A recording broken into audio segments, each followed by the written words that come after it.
Have you ever noticed the fool in stories, legends, or even in life?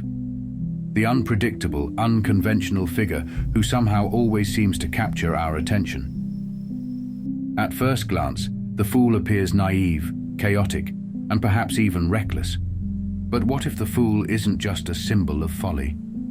What if, instead, they hold a deeper wisdom, a guide for how we might live a freer, more authentic life?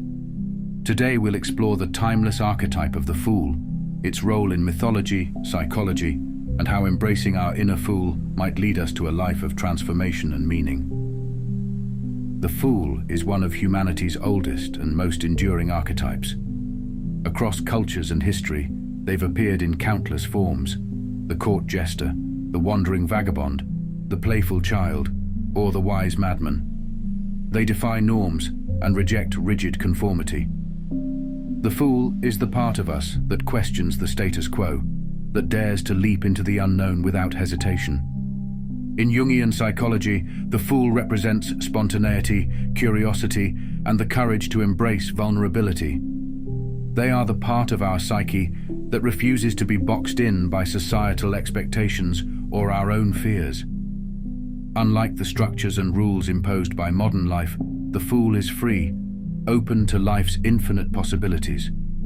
While society often teaches us to prioritize success, productivity, and control, the fool reminds us of something we've lost: the ability to play, to laugh at our mistakes, and to live with a sense of wonder. But the fool isn't all chaos and carelessness.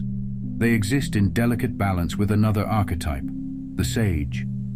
The sage is wise, deliberate, and thoughtful, qualities we all aspire to. But without the fool's energy, the sage risks becoming rigid, too cautious, and disconnected from life's joys. Conversely, the fool, without the grounding wisdom of the sage, can become reckless and self-destructive. When these two archetypes are in harmony, we discover true wisdom. We learn to balance discipline with spontaneity, planning with flexibility. As Shakespeare so aptly wrote, "The fool doth think he is wise, but the wise man knows himself to be a fool." This interplay of opposites is what makes the fool so paradoxical and powerful. Their innocence hides a deeper wisdom. They can see truths that others overlook, unclouded by the need to appear smart or in control. While others are bound by the chains of convention, the fool dances freely, unafraid of being judged. In many ways, the fool represents the freedom we secretly yearn for, the ability to live without fear of failure or rejection. Think about the last time you laughed at yourself or embraced a moment of silliness. That's the fool within you, the part of you that knows it's okay to let go, to be imperfect, and to embrace life as it comes. But how does the fool fit into modern life? Today, more than ever, society prizes seriousness, efficiency, and perfection. We are expected to follow set paths, avoid mistakes, and always have the right answers. The fool challenges this mindset, asking us to embrace the unexpected, to question what we've been taught, and to find meaning in the chaos. Consider the tarot's depiction of the fool. They are often shown as a wanderer, carrying only a small bundle of possessions, stepping off the edge of a cliff with a joyful heart. The Fool is the first card in the major arcana, marked as 0, the number of infinite possibilities. They are both the beginning and the end of a journey, reminding us that life itself is a cycle of constant renewal. In the tarot, the Fool's journey mirrors the hero's journey, the archetypal path of transformation.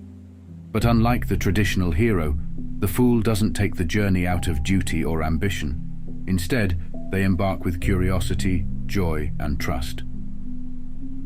The Fool doesn't fear failure because they understand that failure is just another step on the path to growth. But embracing the Fool is not without its challenges. Society often discourages us from taking risks or appearing foolish. We are told to fit in, to conform, to avoid making waves. Yet the greatest discoveries and the most meaningful moments in life often come from stepping outside our comfort zones, from daring to be different.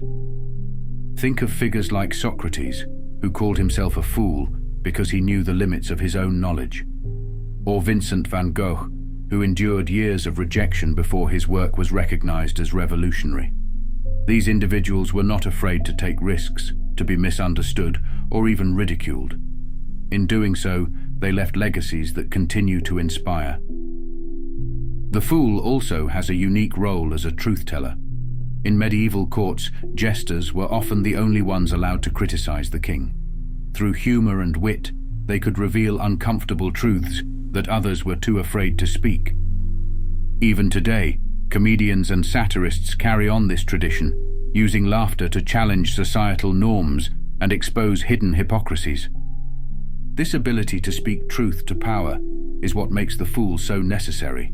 They remind us of the things we'd rather avoid, the parts of ourselves and our world that need to change. And they do so not with anger or judgment, but with humor and compassion. But the fool's wisdom doesn't just apply to society. It's deeply personal. Each of us carries an inner fool, the part of us that's unafraid to question, to explore, and to dream.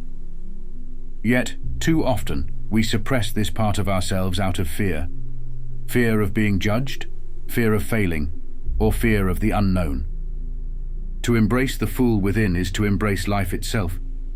It's about stepping off the edge of the cliff, not because you're certain of what lies ahead, but because you trust the journey.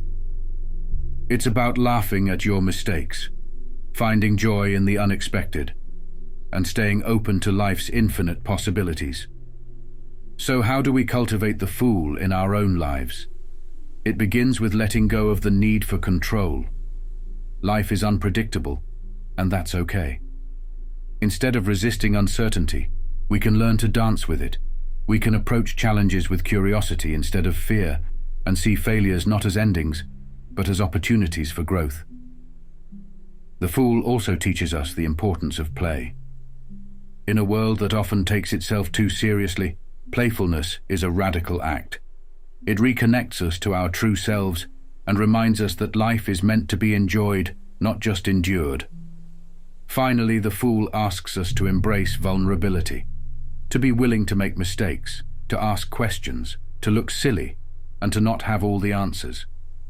Because in that vulnerability lies our greatest strength, the courage to be fully, authentically ourselves. As William Blake once wrote, "If the fool would persist in his folly, he would become wise."